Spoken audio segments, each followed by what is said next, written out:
한 목사님이 강대상에 쓰셨습니다. 저와 같이 이렇게 한 목회자가 썼는데 그날 뭐라고 하셨냐면, 제가 오늘 설교 원고를 가지고 오지 못했습니다. 왜냐하면 여러분 아시다시피 어제 사택에 불이 났습니다. 그래서 원고도 다 타버렸습니다. 그랬더니 한 성도님이 이렇게 말했습니다. 목사님, 불이 나가지고, 사택에 불이 나가지고 원고가 탄 게 아니고요, 원고 때문에 불이 났습니다. 이렇게 말하는 거예요. 왜 그러냐 그랬더니 원고가 너무 드라이했잖아요. 그렇게. 이 수준 높은 유머를 모르시는 거죠. 이 메마르고 건조한 요즘 가뭄이 계속되는 이 시점에 여러분 어떻게 사십니까? 성령 강림, 성령의 단비가 촉촉히 우리의 심령 속에 부어지시기를 주의 이름으로 축원합니다. 우리 남은 인생 여러분, 이민생활 피곤하고 드라이하고 메마르고 딱딱한 설교 원고처럼 정말 우리의 마음이 용솟음치고 좀 샘솟는 것 같고 좀 능력 있고 활기 있게 행복감으로 가득 젖어서 이렇게 살아갈 수는 없을까요? 늘 이렇게 드라이하고 메마르고 정말 힘들까요? 하나님께서 우리 하나님의 백성들을 이렇게 메마르게 건조하게 이렇게 살게 하셨을까요? 늘 감격하고 기쁨이 넘치고 하나님의 은혜 가운데 힘있게 능력있게 살아갈 수 있는 그런 이 성령 강림 주일, 오늘 새로운 출발이 오늘 저와 여러분 가운데 있으면 좋겠습니다. 하나님께서 그런 은혜를 주시기를 원합니다. 이 행복에 대해서 우리가 좀 생각을 해보게 되는데요, 이 실천 이성 비판 이런 글을 썼던 18세기 독일 실학자 칸트에 의하면 행복의 조건에 대해서 이렇게 말했습니다. 어떤 일을 하고 있습니까? 그리고 어떤 사랑을 하고 있습니까? 그리고 어떤 소망을 가지고 있습니까? 그래서 이 일하는 것, 일을 열심히 하고 그 일한 결과를 얻고 하는 이 노동의 어떤 거룩함과 신성함에 대해서, 그리고 노동한 것에 대한 결과들이 있게 될 때에 참 행복감이 있습니다. 그리고 일한 것만 가지고 살 수 있습니까? 먹고 마시는 문제 가지고는 행복을 얻을 수가 없죠. 사람들과 사랑합니까? 사람들과 좋은 교제를 가지고 있습니까? 어떤 사랑을 나누고 있습니까? 내 속에 사랑하는 마음이 있습니까? 이런 걸 통해서 행복감이 찾아올 수가 있습니다. 뿐만 아니라 오늘 이 시대에만 사는 게 아니라 미래에 대한 소망과 비전과 꿈이 있습니까? 장래에 대해서 어떤 생각을 나누고 계십니까? 이런 것들이 사람의 행복을 결정하는 조건이 될 수 있다, 이렇게 말하는 것입니다. 제가 외우기 쉽게 노사장 이렇게 외웠습니다. 그래서 노동, 내가 일하고 있는가, 일한 것에 대해서 흡족한 그런 열매들을 맺고 있는가. 노, 그리고 사랑하는가, 사랑을 주고받으면서 먹고 마시는 것뿐만 아니라 서로 인간적인 아름다운 깊은 교류가, 감정의 나눔들이, 사랑의 마음들이 나누어지고 있는가. 사, 그리고 장래, 미래에 대해서 정말 꿈이 있는가, 오늘만 사는 게 아니라 내일에 대한 기대가 있는가. 노사장. 좀 이상하죠? 그렇긴 해도 외우기 쉽게. 그래서 이 세 가지를 가지고 우리의 행복감에 대해서 척도가 될 수가 있습니다. 우리가 내가 지금 행복한가 한번 세 가지를 가지고 해보시죠. 내가 일하고 있는가, 일에 대해서 기쁨이 있는가, 그리고 사랑하는가, 관계가 괜찮은가, 그리고 장래에 대해 소망이 있는가. 근데 말이죠, 굉장히 위험한 것은 이 철학자가 한 말 가운데 내가 그것을 어떻게 추구하고 이 의지를 강조하는 칸트 아닙니까? 그러다 보니까 내가 뭔가 그것을 이룰 수 있다, 이렇게 생각을 하게 되는 오해를 할 수 있을 것 같아요. 내가 열심히 일하면 내가 행복해질 수 있다. 내가 사랑하면 내가 인간관계조차도 내가 컨트롤할 수 있다.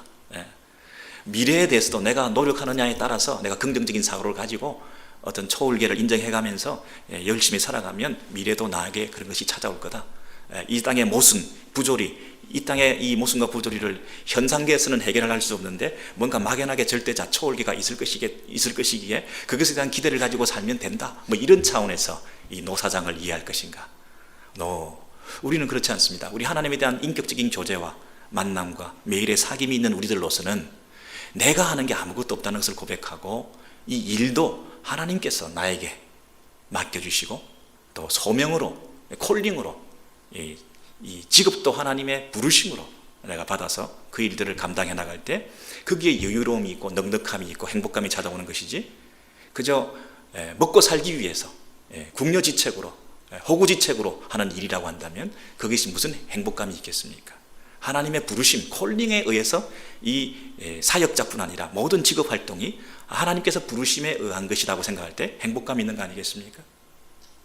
직업의 기천이었고, 그래서 그 경제활동, 하나님이 부르셔서 맡기신 일이기 때문에 그것에 대한 결과에 대해서도 하나님께서 주신 것으로 받아들일 수 있는 감사가 있고, 하나님께 드림이 있고, 그렇지 않겠습니까? 사랑, 사람들과의 관계, 내가 뭐 트라이하고 열심히 하고 애쓴다고 여러분 그게 사랑의 관계가 지속되던가요? 여러분 10길 물속은 알아도 한 길 사람 속은 모르는데 언제 이 관계가 틀어질지 모르고, 내가 아무리 노력해도 가장 가까운 배우자 자녀들도 내게 만족을 주지 못하고, 그렇게 가까웠던 친구가 원수가 되고 돌아서면 남이 돼버리는 이런 인간관계 속에서 여러분 과연 행복감을 지속적으로 가질 수 있을까요? 장래일을 누가 감당할 수 있겠습니까? 내가 잘 축적하고 준비하고 안전을 도모하고 그렇게 해놓으면 미래가 보장됩니까? 여러분, 미래는 우리가 알 수가 없는 것이에요. 그런 면에서 한 철학자의 말에 의존하기보다는 우리 하나님 말씀에 근거해서 과연 우리의 노사장 문제는 어떻게 될 것인가? 우리 요엘서 보시면요, 이 2장 18절 이후에 이 문제를 이렇게 정리하고 있습니다. 첫 번째는 그때 중심이 뜨거우시며 그 백성을 긍휼히 여기실 것이라 여호와께서 응답하시기를. 여러분, 여호와께서 응답하셔서 그 다음에 누가 말씀하십니까? 하나님께서 내가 주어에 주목하시기 바랍니다. 내가 첫 번째, 곡식과 새 포도주와 기름을 주리니 어떻게 해요? 너희가 흡족하리라 그랬습니다. 여러분, 그냥 곡식이 쏟아지는 거 아니죠? 하늘에서 그냥 기름이 부어지는 거 아니죠? 농부가 열심히 노동하고 일하면 그 일한 것에 대한 결과들이 주어지게 될 것이다. 새 포도주가, 새로운 추수가. 그런데 흡족히 주신다는 거예요. 여러분, 일을 할 수만 있어도 감사하죠.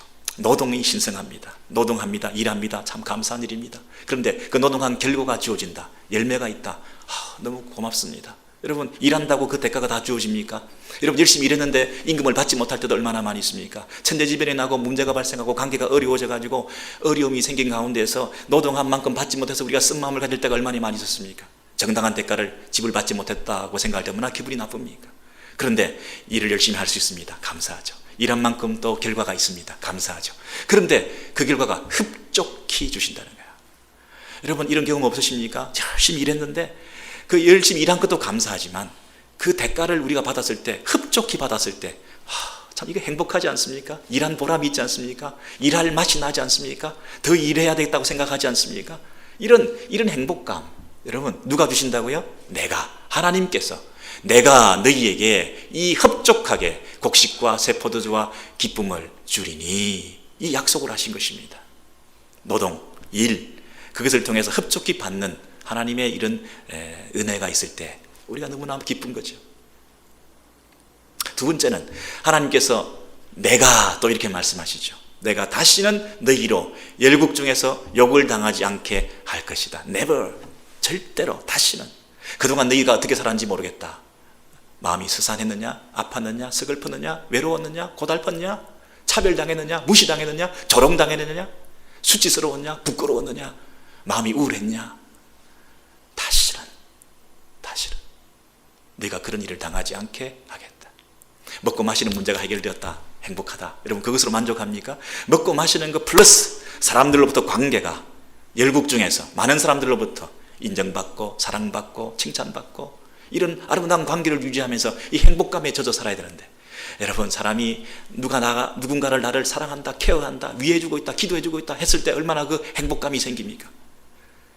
관계 속에서, 여러분, 가족 속에서, 배우자와 공동체 안에서, 여러분, 우리가 이런 관계들이 해야 되는데, 그래서 먹고 마시고 잘 먹고 잘 사고 이것으로만 우리가 행복할 수 있습니까? 하나님께서 그것으로는 안 된다, 그것으로는 안 된다. 다시는 너희가 무시나 차별이나 조롱당하지 않게 하겠다. 사람들로부터 인정과 존경과 신뢰와 사랑을 받으면서 살아갈 수 있는 사람다운 삶을 살게 하겠다. 돈으로 따질 수 없는 그런 아름다운 모습으로 세워주겠다. 와, 여러분, 이것이 행복 아닙니까? 이렇게 살고 싶지 않습니까? 누가 하나님께서 하나님의 백성이 무시당하고 조롱당하고 가난하게 살고 못 살게 고통당하며 살기를 원하시는 하나님이 아니시죠? 하나님은 하나님의 백성들을 세워주시고 풍성하게 해주시고 그리고 존경과 사랑을 받으면서 살게 해주시고, 그리고 장래가 깜깜합니까? 장래가 소망이 있고, 세 번째 뭡니까? 내가 북편 군대를 너희에게서 멀리 쫓아내리니. 여러분, 미래형입니다. 미래형입니다. 앞으로 내가 너희를 그렇게 하겠다 이렇게 약속해 주셨어요. 누가? 내가. 내 미래를 내가 보장받을 수 없는데 하나님께서 친히, 내가 주어가 하나님이십니다. 하나님께서 너희의 그 북편 군대 쳐들어와서 너를 괴롭히고 있는 자들, 이 요엘서 맥락에 가면 메뚜기 떼죠. 이 메뚜기 떼가 쳐들어와서 고질적으로 이스라엘을 괴롭히고 있는, 그냥 황폐케 만든, 우리 가정을, 우리 집안을 힘들게 만든 이 모든 고질적인 문제, 그게 질병입니까? 가난입니까? 관계 어려움입니까? 여러분의 모든 심령 속에 있는 고통스러움입니까? 여러분, 우리를 힘들게 만들었던 그 적대 세력, 여러분의 마음을 아프게 했던 그 미운 세력들, 여러분을 인생을 고달프게 만들었던 그 진드기 같은 떨어지지 않는 그 세력들, 늘 마음의 부담으로 남아있었던 여러 가지 문제들, 그게 가난이요, 질병이요, 자녀들의 문제요, 여러분 인생의 모든 이 무거운 짐들, 이런 것들을 짊어지고 살아가고 있는 이 북편 군대로 상징되고 있는 이 문제들을 어떻게 해요? 멀리 떨어지게 하겠다. 너의 미래가 형통할 것이다. 누가요? 내가. 하나님께서 우리의 일을 통해서, 노동을 통해서 흡족한 부어주심입니다. 하나님께서요, 우리의 인간관계, 믿을 수 없는 인간관계, 그러나 하나님께서 그 사람들 가운데서도 네가 무시당하지 않고 사랑받는 존재로 세워지게 해주겠다. 너의 미래가 참으로 네가 네 인생을 경량할 수 없지만 하나님께서 책임져 주시는 인생이 되게 할 것이다. 너의 고질적인 문제, 아픔, 상처, 하나님께서 위로해 주시고 싸매어 주시고 치유받게 하시고 해결해 주시고, 가장 근본적인 문제, 너의 아픔의 문제를 주께서 덮어주시고 새롭게 일어나게 해주시고, 아무에게도 말하지 못하고 있는 그 고질적인 너의 인생의 근본적인 문제를 하나님께서 해결해 주시고 건져 주실 것이다. 미래형으로 약속하셨어요. 노사장, 하나님께 맡길 때 여러분 이런 축복이 있게 됐다는 것입니다. 그런데 우리가 이런 행복을 다 가지기를 원하죠. 근데 끝에 보면 여호와께서 이 큰 일을 행하셨음이로다, 과거형으로 말씀하세요. 시제가 여러분 과거형입니다. 앞으로 그런 일이 일어나게 되고 현재 그런 일이 일어나야 될 일인데, 하나님께서는 이미 선지자를 통해서 너무나 확실한 사실이기 때문에 기정사실화시켜서 이미 일어난 과거 시제를 쓰고 있다는 거예요. 그만큼 하나님이 확실히 그렇게 해주신다는 이 약속이 그 이스라엘 백성들 가운데 선포되어진 것입니다. 오늘 저와 여러분 가운데 하나님께서 예언적 과거형으로 앞으로 일어날 일에 대한 기정사실화시키면서 여러분의 심령 속에 위로해 주시고 약속해 주실 때, 그 하나님의 약속을 믿고 여러분의 심령 속에 놀라운 행복함이, 하나님 그분이 나의 인생을 책임져 주신다는 그 확실한 약속 때문에 놀라운 행복함이 여러분 차고 넘치시기를 주의 이름으로 축원합니다. 노동, 그리고 사람들과의 관계, 그리고 여러분의 장래, 하나님께서 내가 삼중적으로 약속하신 그 약속을 여러분 믿으시면 아멘 하시기 바랍니다. 아멘. 그 하나님께서 우리를 이제 끌고 가십니다. 자, 그런데 이게 기계적으로 무조건 갑자기 그렇게 된 것입니까? 그 앞에 보시면 18절에 그때에 그랬잖아요. 그때. 이 18절 이하와 그 이전을 연결시키는 이 인과관계가 있잖아요. 어떻게 했더니 그랬더니 하나님께서 그랬잖아요. 그러면 우리가 그 이전을 한번 돌아가서 어떻게 하면 하나님께서 우리 인생을 이렇게 행복하게 해주시는가? 우리는 행복하기 원합니다. 하나님께서 하나님의 백성들을 행복하지 않게 내버려 두시겠습니까?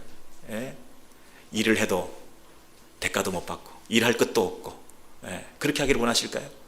하나님께서 사람들 사이에서 이런 무시당하고 조롱당하고 차별당하고 이 이민자의 삶을 계속 이렇게만 살아가게 내버려 두시는 그런 하나님이실까요? 하나님께서 우리의 미래도 깜깜하게 만드는, 장래도 없는 현실에 그냥 집착해서 겨우겨우 살아가는 하루살이 인생으로 만드실까요? 하나님께서 우리 백성들을, 당신의 자녀를 열심히 우리를 불러 세우셔서 정말 아름답고 행복하게 만들 그런 하나님 아니실까요? 그런 하나님에 대한 확실한 믿음과 이 약속을 신뢰하는 여러분의 마음에 믿음이 있다고 한다면 어떻게 하면 그렇게 되는가? 그 부분을 우리가 먼저 봐야 되지 않겠습니까? 자, 15절 16절에 보니까 이런 말씀이 있습니다. 2장 15절 16절에 너희는 시온에서 나팔을 불어 그랬습니다. 여러분, 나팔을 분다는 얘기는 한두 사람에게 이 얘기를 하는 게 아니라는 것이죠. 많은 사람들에게 알리는 거죠. 온 백성들에게 이제 나팔을 불러 이렇게 말하잖아요. 한두 사람을 기속말로 이리 와라 저리 와라 이렇게 하는 게 아니라 모든 사람들을 불러 모으고 있죠. 근데 너희는 이 누굽니까? 제사장들입니다. 제사장들을 하여금 시온에서 나팔을 불어라 이렇게 말하죠. 그 백성들을 금식일을 정해서 다 불러 모아라, 백성들을 모아라 이렇게 말합니다. 자, 그랬더니 그 백성들 중에 다 불러 모아야 되는데 그 백성들 중에 굳이 이 모임에 안 와도 된다고 예외 규정이 있고 나는 바쁘고 나는 분주하고 나는 옛날에 해봤고 그래서 나는 이 그 부름 앞에 초대되지 않아도 된다고 착각하는 사람들이 혹시 있을까 봐 그 예를 들어주는 거죠. 첫 번째는 장로를 모으며, 장로라는 얘기는 영적 지도자이기도 하고 나이가 드신 분들이기도 하죠. 그래서 나이 드신 분들, 우리 영적 지도자들 다 불러 모아라.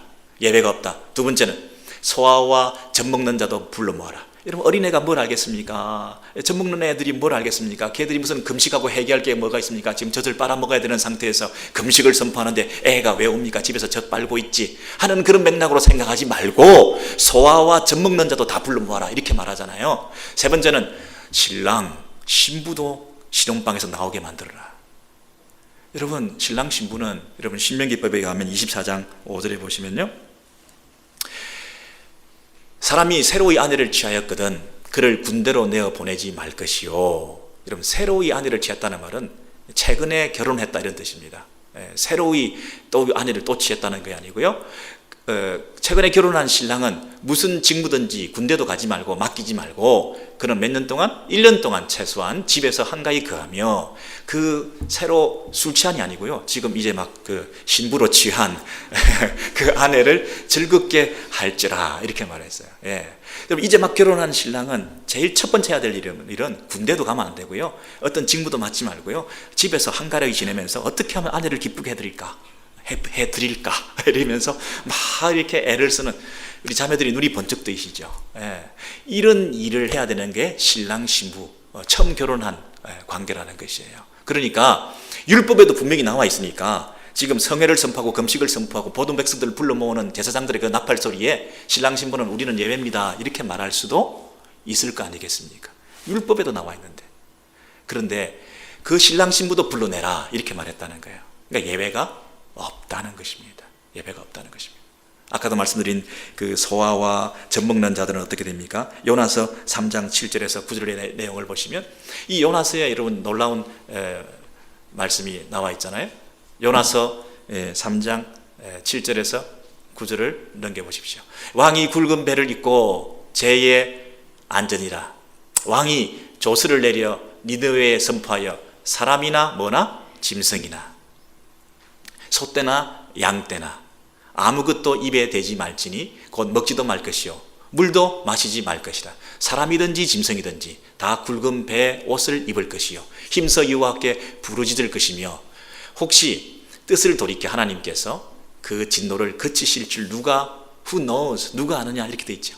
예. 그러니까 지금 요나서에 나와 있는 걸 보면 어린애뿐만 아니라 젖먹이뿐만 아니라 짐승들도, 그 집에 속해 있는 짐승들도 다 나와서 이건 금식하고 베옷을 입혀야 될 정도로 이건 얼전트한 상황이라는 거죠. 이건 너무나 시급한 상황이라는 거죠. 예외가 있을 수가 없다는 거죠. 우리는 걸핏하면 나는 열애입니다, 난 바쁩니다, 나는 못합니다 이렇게 말하지만 그게 통할 때가 있고 안 통할 때가 있다는 거죠. 여러분, 공동체에서 자꾸만 예외를 주장하기 시작하면 모든 사람이 다 예외를 주장할 만하죠. 그죠? 예외가 이유가 없는 사람 어디 있습니까? 아예 예외가 없다고 선포할 정도로 영적 긴장 상태를 지금 얘기하고 모든 사람들이 이 앞에 서야 된다 이렇게 말하는 거죠. 짐승들도 금식하라고 하는데 젖먹이들도 젖을 떼라고 말할 정도로 지금 위기 상황이라는 것입니다. 여러분, 장로님들은 어떻습니까? 나이 드신 분들은 어떻습니까? 아유, 뭐 나 왕년에 다 해봤죠. 금식도 해보고 무슨 성회도 해보고 다 해봤잖아요. 내가 이 나이에 뭐 그거 하랴? 너희들이 알아서 하고 젊은이들이 먼저 하고 우리는 그냥 어차피 이제 나이가 들고 뭐 거동도 불편하고 내가 지팡이 짚고 끝까지 가랴? 모든 백성들이 다 모이는데 야 찬물도 순수가 있지, 서열이 있지, 질서가 있지, 야 내가 그까지 꼭 가야 되냐? 나 집에서 할게, 집에서 금식할게.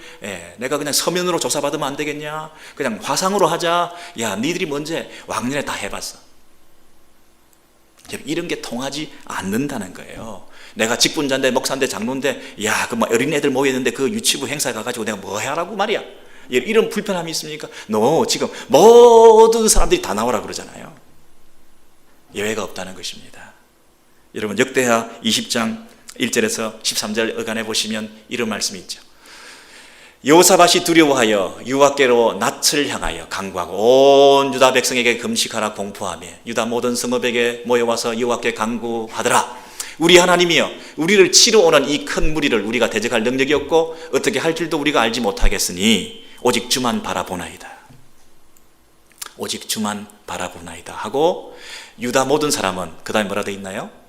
그 아내와 자녀와 그 다음에 어린 자로 더불어 여호와 앞에 섰더라. 여러분 자녀가 있고 그 자녀 밑에 어린 자도 있죠. 그러니까 이거는 뭐 아주 리를론 아주 가난한 어린 젖먹는 이런 감각이 없는 죄를 회개할 것도 없을 것 같은 애가 뭘 알겠습니까? 그런 애들조차도 다 데리고 나와라. 그리고 하나님 앞에 서라. 그리고 우리는 아무것도 할 수가 없습니다. 오직 주만 바라보나이다. 이거 하라는 거예요. 여러분 어린애가 안 나왔다. 나이 드신 분이 거동이 불편해서 안 나왔다. 신랑 신부는 예외다. 이렇게 되면 아직도 살만하다는 거죠. 아직도 우리가 뭔가 할 수 있을 여지가 있다는 거죠. 오직 주만 바라보나이다. 다른 소망은 없습니다. 우리가 다 나왔나이다. 다 항복했나이다. 주님만 바라보나이다.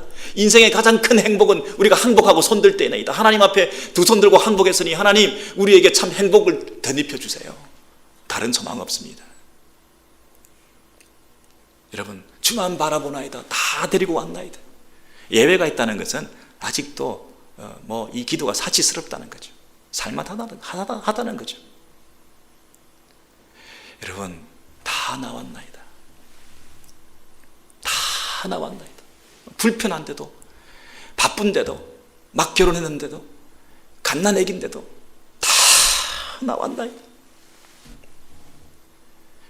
여러분 이 진정성 하나님 앞에서 이 공동체가 모두 나와서 우리 공동체의 참 주인이신 우리의 왕이신 하나님 앞에 이 공동체가 두 손 들었나이다. 여러분 이런 모습이 있을 때 하나님께서 그 공동체에게 은혜를 주신다는 거예요. 우리 가정, 우리 교회 공동체 여러분 생각할 때 여러분께서 이런 진지함을 가지고 하나님 앞에 서보신 적이 계십니까? 가정에 여러 가지 어려움이 있습니다. 관계에 어려움이 있고 경제적으로 어려움이 있고 또 미래가 보이지 않습니다. 그랬을 때 우리 모두가 항복하고 하나님 앞에 나와 주만 바라보나이다 이런 시간들을 가지고 계시나요? 우리 어린애들까지 다 끌고 나왔습니다. 우리 토요일 새벽 기도 시간에 한 달에 한 번 정도 우리 부모와 자식들이 함께 나와서 하나님 앞에 예배 드리는 시간을 가지고 있는데 여러분 그런 시간을 통해서 여러분 새벽에 잠 오고 막 그런 와서 졸고 있는 그 애들이 여러분 와서 무슨 효과가 있겠습니까? 그러나 여러분 모든 사람이 모든 백성들이 함께 어린 것까지 다 끌고 나와서 하나님 앞에 서는 그 훈련 주만 바라보나이다 이 훈련을 통해서 하나님 앞에 우리가 우리의 속마음을 내 속에 있는 참된 하나님에 대한 신뢰를 표현해 보일 때에 그 아직 뭘 모르는 어린 애들조차도 이 하나님 앞에 서는 훈련을 통해서 이 하나님만 바라보는 이 연습을 통해서 그 인생을 하나님께서 책임져 주시는 그런 경험들을 해나가지 않겠습니까? 주일 예배 여러분 적어도 일주일에 한 번 우리가 하나님 앞에 서는 시간들인데 예배가 많이 있을 수 있겠습니다. 10시 45분 예배 시작하는 시간 우리가 다 하나님 앞에 서는 시간인데 시간을 정해놨는데 하나님 앞에서 공동체가 예배가 많이 있습니다. 부엌도 가야 되고 일도 해야 되고 급하게 또 다른 일도 생기고 전화도 와야 되고 취향도 안 맞고 내가 원하는 게 아니고 여러분 이런 거 따지면서 공동체가 함께 나오는 그 예배 시간에 다 함께 나와 오직 주만 바라보고 주님을 찬양한다. 내가 가진 전제, 나의 바이어스, 내 생각의 어떤 이런 주장들, 이런 거 가지고 여러분, 공동체 하나님 앞에 서는 예배, 그 시간에 다 함께 나오는 이거 예배를 가진다? 와, 두렵지 않습니까? 한 사람이 그렇게 함을 통해서 공동체가 다 함께 서지 못할 때, 그 공동체에 임하는 하나님의 축복과 은혜를 훼손하게 될 때, 여러분, 한 사람 때문에 공동체 전체가 그 진정성을 하나님 앞에 토해놓지 못할 때 그 공동체에 주는 피해가 얼마나 크겠습니까? 영적 자각이 있으십니까, 여러분? 이런 책임감이 있으십니까? 나 한 사람쯤 하는 그런 여러분 생각을 버리고 이 공동체가 함께 죽느냐 사느냐, 이 문제가 지금 달린 거 아닙니까?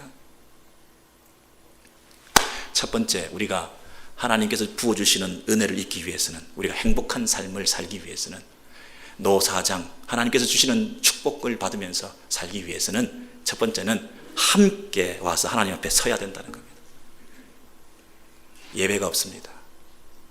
우리 마음이 성령께서 하나로 연결시켜 주셔서 우리 한 마음이 되어서 틀어진 마음, 깨어진 마음, 상한 마음 다 부대껴 가지고 와서 넘어지더라도 십자가 앞에 와서 넘어져 가지고 오직 하나님의 은혜가 필요합니다. 하나님, 이 공동체에 하나님 은혜가 필요합니다.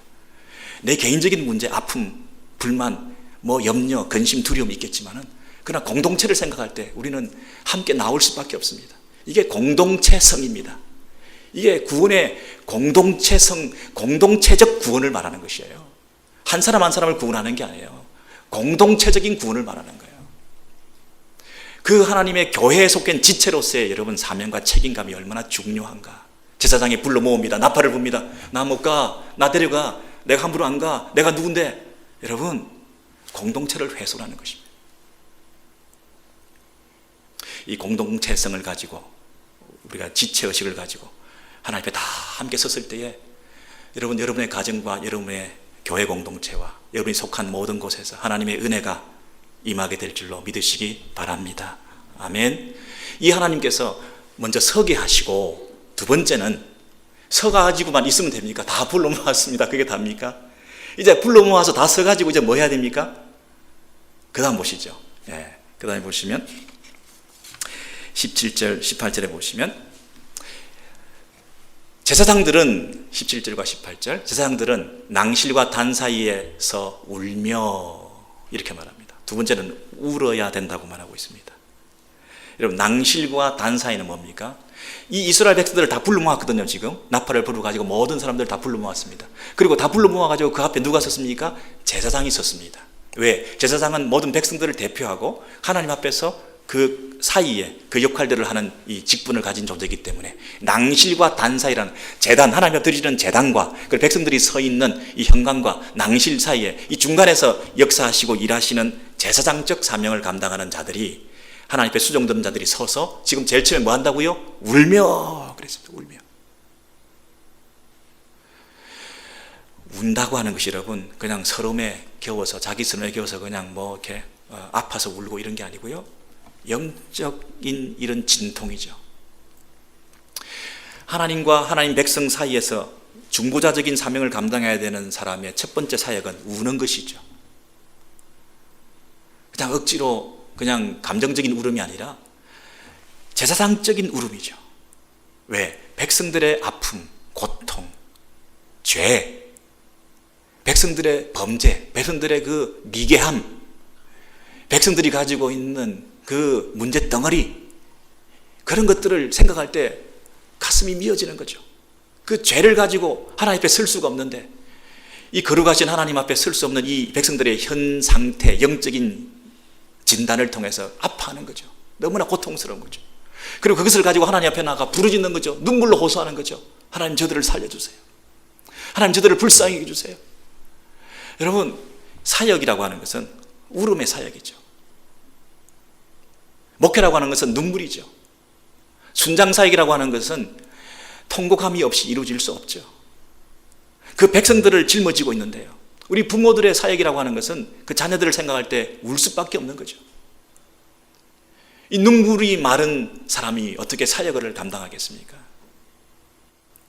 그 백성들을 생각하면, 그 아이를 생각하면, 그 성도들을 생각하면, 여러분, 이 교회가 제사장적 사명을 감당해야 되는데 이 불신 세력을 생각하면, 믿지 않는 자들을 바라보면, 선교제 다니면서 예수 믿지 않고 우상들을 섬기고 있는 그 미혹된 거짓의 영에 속아 있는 그 선교지의 백성들을 생각하면 여러분 가슴이 뜨겁지 않습니까?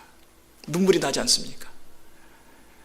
그 통곡함을 가지고 하나님 앞에 나와서 부르짖을 때에 여러분, 하나님께서 18절 밑에 보십시오. 자기 땅을 위하여 중심이 뜨거우시며, 여러분 기계적으로 제사장에 나가서 습관적으로 종교 행위를 한다고, 절차에 의해서 규례에 의해서 제사를 집행한다고 하나님께서 그 제사를 받으시는 게 아니죠. 제사장이 자기 사명 그 규례에 의해서 착착착착 했다고 그것이 제사장적 사명 감당한 거 아니죠. 울어야 되는 거죠. 그 진심이 통해야 되는 거죠. 그 마음을 드려야 되는 거죠. 그랬더니 하나님께서도 그 마음이 뜨거워지셨다고 그러잖아요. 하나님 중심이 뜨거워지셨다고 그러잖아요. 재물 때문이 아니라 그 재물에 담겨있는 그 중심을 보시고, 그 드려진 자들의 그 마음을 보시고, 그 하나님의 마음도 통하신 거죠. 하나님의 마음도 변하신 거죠. 하나님의 마음도 고쳐주시는 거죠. 진노와 심판과 저주 가운데서 하나님 마음을 돌이키시는 거죠. 그 중심이 뜨거워지신 거죠. 그래서 하나님께서 그 백성들을 불쌍히 여기십니다. 다 쓸어버려도 부족함이 없을 정도로 범죄한 인생들을 제사장에 나와서 울며 통곡하며 하나님의 은혜를 구할 때 하나님께서 그 마음이 뜨거워지셔서 그들을 불쌍히 여겨주시는 거죠. 울며 다 함께 서서 그 백성들을 대표한 제사장이 울며, 여러분 이 울음이 회복되셔야 되지 않겠습니까?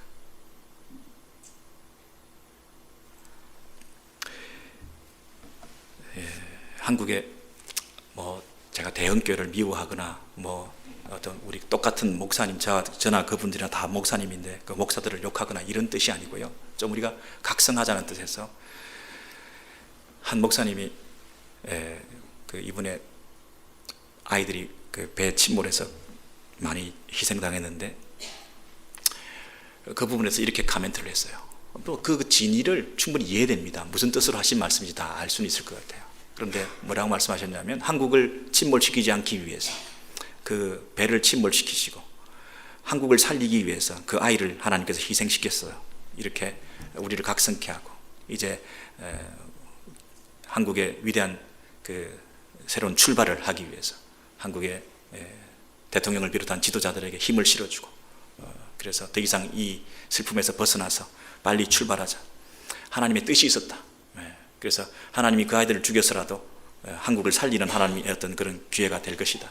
이런 정확하게 제가 옮기지는 못하지만 그런 논지로 이렇게 메시지를 전했는데, 참 말이라는 건 조심해야 되지 않습니까? 그 진이라고 하는 것이 충분히 무슨 뜻인지는 알겠지만, 하나님이 그 아이들을 죽였다, 이렇게 하나님이 그 아이들을 죽여서라도 대한민국을 살렸다, 이렇게 되면 이거 굉장히 오해의 소지가 많잖아요. 여러분, 요셉이 형들이 죽이려고 그랬고 구덩이에 빠뜨렸고 그리고 팔아넘겼고 그랬는데, 하나님이 요셉을 구덩이에 빠뜨렸고 하나님이 요셉을 죽이려고 그랬고 하나님이 감옥에 가두었고 하나님이 모함 당하게 했고, 너무 그렇게 얘기를 하면 형들이 죽인 거잖아요. 형들이 죽이려고 한 거, 팔아넘긴 거잖아요. 근데 그런 악을 선으로도 바꾸시는, 악을 통해서라도 하나님께서 선한 일을 도모하시는, 합력하여 선을 이루시는 하나님에 대해서는 우리가 인정을 하고 모든 것이 하나님의 주권하에 있다는 것은 우리가 믿음으로 받아들이지만, 그러나 하나님이 죽였다, 하나님이 침몰시켰다, 이렇게 얘기를 하면 불신자들이 들을 때는 굉장히 오해가 있지 않습니까? 그리고 정말 그 유족들의 마음을 헤아리면, 내 아이가 그곳에 빠져 있으면 하나님이 대한민국 살리려고 우리 아이 죽였다, 이게 위로가 되는 말인가요? 울며 그들의 형편, 그들의 아픔, 그들의 그 잠 이루지 못하는, 밤잠 이루지 못하는 그 정말 저주와 지옥과 같은 그런 이 비참한 상황, 이런 것들을 우리가 생각하게 될 때, 여러분, 그들과 함께 울며, 이거 왜 할 수 있는 게 있습니까? 하나님이 그 애들을 죽였다고요? 하나님께서 약자와 소외된 자, 가장 연약한 자들과 함께 하시는 우리 하나님께서 그 아이들과 마지막까지 함께 하셨을 거예요. 하나님이 죽인 게 아니라 하나님이 끝까지 그들과 함께 있었을 거요. 하나님께서 이상한 무슨 우리 사랑하는 아이들을 뺏어가기나 하는 그런 하나님으로 그렇게 오해를 받을 수는 없잖아요. 근데 그게 다 뭐에 부족한 것이죠? 공감이 부족한 거죠. 함께 그 sympathy, 마음을 나누는, 정말 함께 울며, 그 부분이 제사상적인 그런 울음이 부족한 거죠. 제사상적인 그 울음이 있다고 한다면 어디서 그런 함부로 망언에 가까운 말을 할 수가 있겠습니까? 저와 여러분의 사역과 삶 가운데 이 울며, 이 제사상적 사명, 여러분의 자녀들을 생각할 때 여러분 이 울음이 회복되시기를 바랍니다. 여러분의 배우자를 생각할 때, 남편을 위해서, 아내를 위해서 정말 이 울면서, 여러분이 믿지 않는 남편이 있다고 한다면 믿는 아내가 제사상적인 사명을 감당하면서 그를 위해서 통곡하며 울며 기도한 적이 있습니까? 우리 자녀들을 위해서, 부모를 위해서 여러분 그런 사명 감당하고 계십니까? 우리 교회가 제사상적 사명을 감당하기 위해서 이 세상을 끌어안고 열방을 끌어안고 통곡하고 울면서 여러분 기도하신 적이 있으십니까? 그렇게 기도할 때 다 함께 모여서 함께 하나님 앞에 울며 하나님의 은혜를 구하는 기도를 할 때 하나님께서 마음이 뜨거워지신다고 그래요. 하나님께서 우리를 불쌍하게 해주신다는 거예요. 여러분 그거 외에 방법이 있습니까? 우리가 기도할 수 있는 근거가 뭡니까? 여러분 그 다음 보십시오. 금방 요엘서 17장 2장 17절 18절에 보시면 뭐라고 기도하십니까? 여호와여 주의 백성을 긍휼히 여기소서. 우리가 기도할 수 있는 게 제사장이라고 해서 뭐 특별한 게 있겠습니까? 불쌍히 여겨달라는 그 외에는 기도할 게 없죠. 불쌍히 여겨주세요. 주의 백성을 긍휼히 여기소서. 두 번째는 주의 기업으로 욕되게 하여 열국들로 그들을 지배하고 관할하지 못하게 하옵소서. 이 기업이라고 하는 것은 소유, 주님의 소속, 주님의 유산으로, 우리 하나님의 백성들은 주님의 것이지 않습니까? 주님의 것인데 이 주님의 것인 우리들이 욕을 먹고 일국들로 하여금 지배와 통치를 받으면서 이렇게 비참하게 살게 하지 말게 하옵소서. 어찌하여 세 번째, 이방인으로 그들의 하나님이 어디 있느냐? 이스라엘의 하나님 어디 있느냐? 하나님 잘 숨긴다고 하는 이스라엘 하나님 축복해 주셔야지 어떻게 그 하나님, 이스라엘의 그들의 하나님은 지금 뭐 하느냐? 이렇게 무시와 조롱을 당하지 않도록, 결국 하나님께 영광 가리는 일이 생기지 않도록 해주세요. 이 세 가지죠. 하나님 앞에 다 섰습니다. 그리고 그 하나님 앞에 통곡하며 울며 간구합니다. 뭐라고 기도합니까? 당신의 백성들을, 주의 기업들을, 그리고 하나님 영광을 위해서.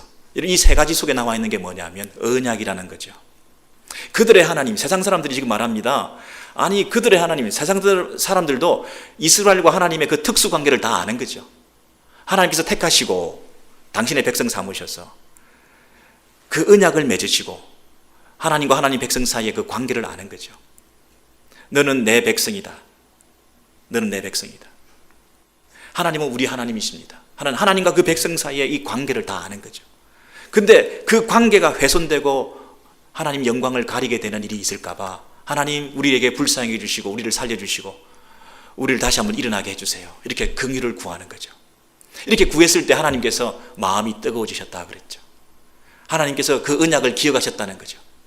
아브라함과 이삭과 야곱에게 열조와 너희들의 열조와 맺은 그 언약을 다시 기억하신 거죠. 하나님께서 다시 그 기억을 되돌리셔서 그 언약에 신실하신 하나님께서 다시 그 백성들을 버리지 않기로 마음 먹으신 거죠. 또 한 번 긍휼히 여겨주시기로 다시 한번 기회를 주시기로 하나님께서 새롭게 응답해 주신 거죠. 여러분의 기도의 근거는 우리의 기도의 양이나 기도의 열심이나 이런 것도 중요하지만 우리가 기도할 수 있는 유일한 근거는 하나님과 나 사이의 언약입니다. 그리고 그 언약 관계를 일깨워 드리는 것입니다. 언약의 하나님이 하나님 아브라함부터 택하셔서 우리를 언약의 백성 삼으셔서 지금도 내가 하나님의 백성이고 하나님은 내 하나님이신데 이 관계를 다 아는데 하나님 이 관계 속에서 하나님께서 우리를 버려두시면 하나님 영광 가리우시게 될 텐데 하나님 나를 살려주셔서 다시 한번 기회를 주시면 제가 하나님 영광을 위해서 살겠습니다. 이렇게 지은 죄가 많지만 문제가 많지만 모든 백성들이 함께 나와 손잡고 우리 가족들이 우리 자녀들이 어린 것까지 다 데리고 와서 짐승들도 베옷을 입히고 하나님 앞에 부르짖고 무릎 꿇고 하나님의 은혜를 구하옵나니 혹시 누가 압니까? 하나님께서 은혜 주실지 혹시 누가 알겠습니까? 다시 살려주세요. 그렇게까지 전심으로 하나님 앞에 나왔더니 하나님께서 마음이 뜨거우셔서 그래서 그 백성들에게 약속하십니다. 너희들이 앞으로 노동하면 그 노동한 것에 대해서 정당한 대가를 지불받게 할 것이고 흡족하도록 곡식과 포도주와 기름을 내가 부어줄게. 그래 알았다.